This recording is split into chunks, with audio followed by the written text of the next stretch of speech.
Hey, do you want to grow your own food? Are you sick of going to the grocery store to see out of stock or low quality produce that just doesn't taste right? Would you absolutely love to know exactly where your food comes from and how to grow it yourself? Well, then you are in the right place if you're looking to start a garden this year.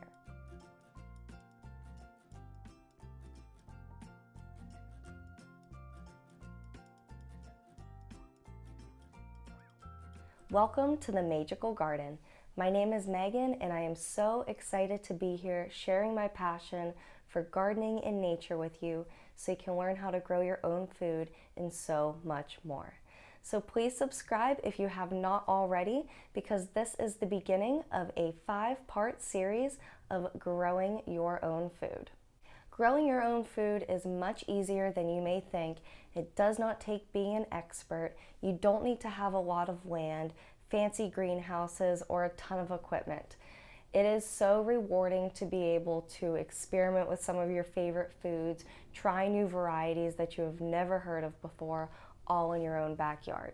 Now, if you're sitting here thinking, I really want to grow my own food, but I don't know if I'm able to have a garden, whether it's based off of space, whether it's because you rent or have an apartment, there are plenty of ways, whether it's growing on a patio or a balcony or even indoors.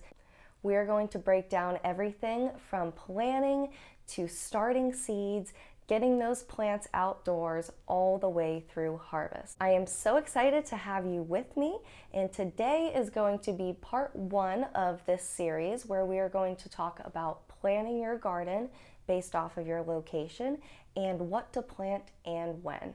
Your location is so important when it comes to planning your garden, because this is going to help you determine what to grow, when to grow, and what's going to do best in your area.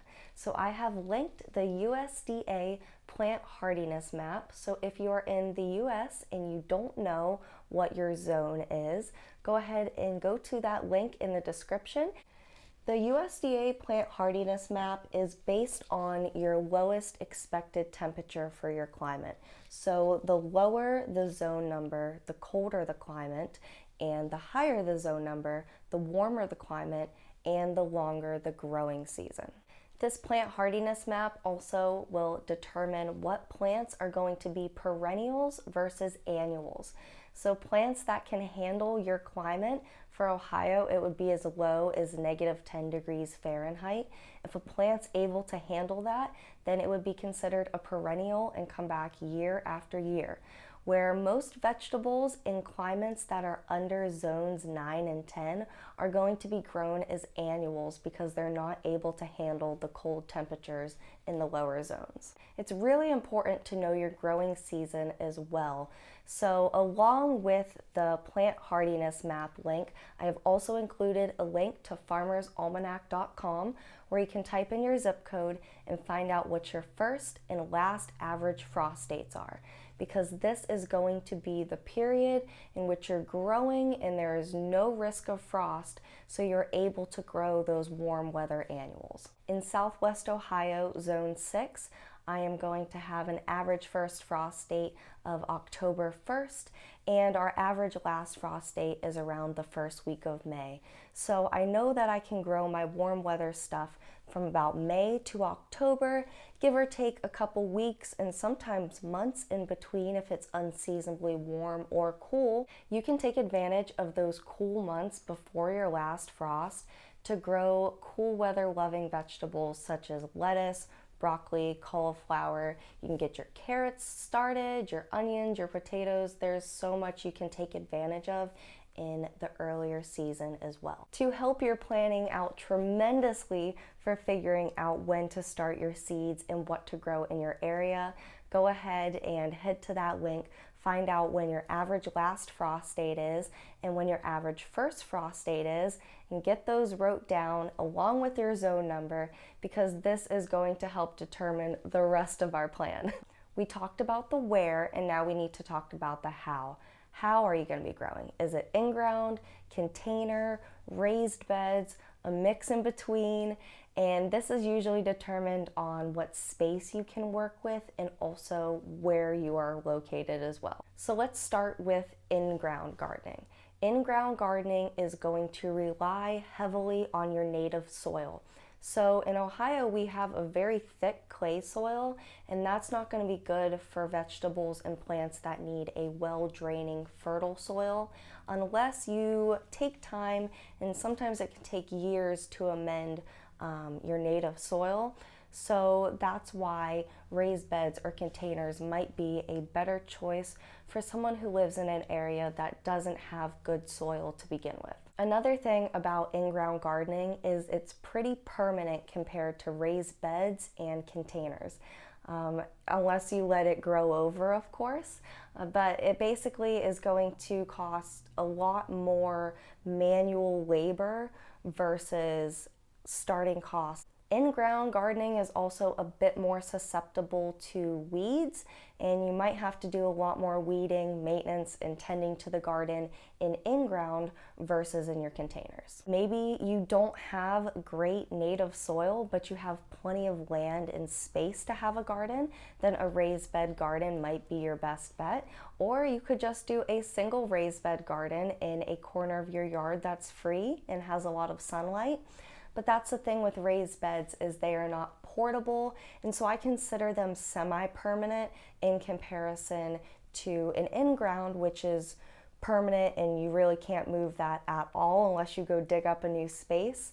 Raised beds would need to be placed in an area with good sunlight, and so if you don't have extra yard space, you might be considering containers where you can move them around where the sunlight is. Good thing about raised bed gardening is you can grow big varieties that you also could grow in ground that you probably can't grow in containers unless you get a large enough container, because big plants are going to need big space. Raised beds can give you a good amount of space that's similar to if you were planting in ground, so you're able to plant those larger varieties of tomatoes and stuff, where in a container they would eventually become root bound and stunted. And also containers, you do have to water a lot more. And last but not least, container gardening is my absolute favorite due just to the versatility. However, like I said, you are limited a bit on what varieties you can grow based on the space in your container sizes. Some varieties do great in clay soil, but there are a lot of vegetables that need that well-draining soil. It's really easy to provide that when you are controlling a mix with a raised bed or container. Containers are not permanent at all. You can empty them out and store them. You can move them around. You can bring them inside if necessary. I love being able to move containers, especially if I need to move them into the sunlight or out if it's too hot. With containers, you will have to water a lot more frequently, especially if you are using fabric containers like I do. I absolutely love my fabric smart pots because they're able to breathe. The aeration of the fabric is a game changer when it comes to your root growth and the health of your plant. They are less likely to get root bound. Containers are great for if you are renting because it is that non-permanent option. We will cover all the different soil options, making your own seed starting mixes, making your own potting mixes, buying in bulk, buying in bags. We'll cover all that. We talked about the where, we talked about the how. Here's the big question. What do you want to grow? I say start with your favorite foods and think about what would you love to have right outside your door. I encourage you to have fun when you're seed shopping, and you can go out and buy a bunch of varieties, but I also encourage you to try to start somewhat small so you can focus on your favorite varieties so they can succeed. If you store your seeds right, they will last a couple of years. The germination or the sprouting rate might get lower as the years go on, but if you store them properly, you'll definitely have a better chance of making your seeds last longer. When picking out seeds, you're going to want to get a mix of flowers, veggies, herbs, but you're also going to want to get a mix of cool weather and warm weather vegetables. As mentioned earlier with your growing season, you can take advantage of the first couple of months before your last frost to get in those cool weather veggies. Some of it you can get planted directly outside as soon as your soil can be worked. And that's another big thing. When you are doing an in-ground garden, your ground is not going to thaw out until later in the season, where if you do container or raised beds, it's going to thaw out quicker, even if it is overwintered. But when you're just pouring a new bag of potting mix into a container, it's instantly thawed out and you can plant right away. So your cool weather plants are going to love temperatures in between about 45, 50 degrees up to 75 degrees Fahrenheit. And your warm weather plants are going to love temperatures that are above 60, 65 degrees, all the way up to close to 90. Cool weather vegetables will also do something called bolting when it gets too hot for their liking. And bolting means they will stop producing fruit and instead they will send up flowers, which is where you can collect seeds. So after your cool weather vegetables have produced fruit and you've got to harvest, you don't have to pull them from your garden. You can actually leave them outside and then collect seeds from them. Let's say you buy one seed packet for $3 and it contains a couple hundred seeds. Well, each one of those seeds is going to grow a plant that's going to grow, well, let's say a couple handfuls of fruit, and each one of those fruits is going to have seeds inside, probably hundreds of seeds, and the cycle is continuous. When you look at it that way, one seed can actually give you a lifetime of harvests. So I really think nature and gardening is so cool, and I hope you find that really fascinating too. I'm sure I've got you thinking about what you want to plant. So I'm going to give you a couple of my favorite seed sources and where you can buy these seeds. Of course, you can go head to your big box stores like Home Depot, Lowe's, even Walmart, and some grocery stores will have seed stands. It's typically going to be the Burpee brand or Fairy Morse, and I do have plenty of these in my collection. Another place to get your seeds locally in person is going to be at your local nurseries and garden centers. If you are also looking to buy your seeds online, I highly recommend rareseeds.com. Baker Creek Seeds is a family-owned company and they have over 1,000 varieties of rare seeds. Most of them you have never heard of before. So if you think you love tomatoes, you think you love peppers, go head over to their website and you will fall in love. The last step in getting our garden planned is figuring out when you are going to grow the varieties that you have chosen.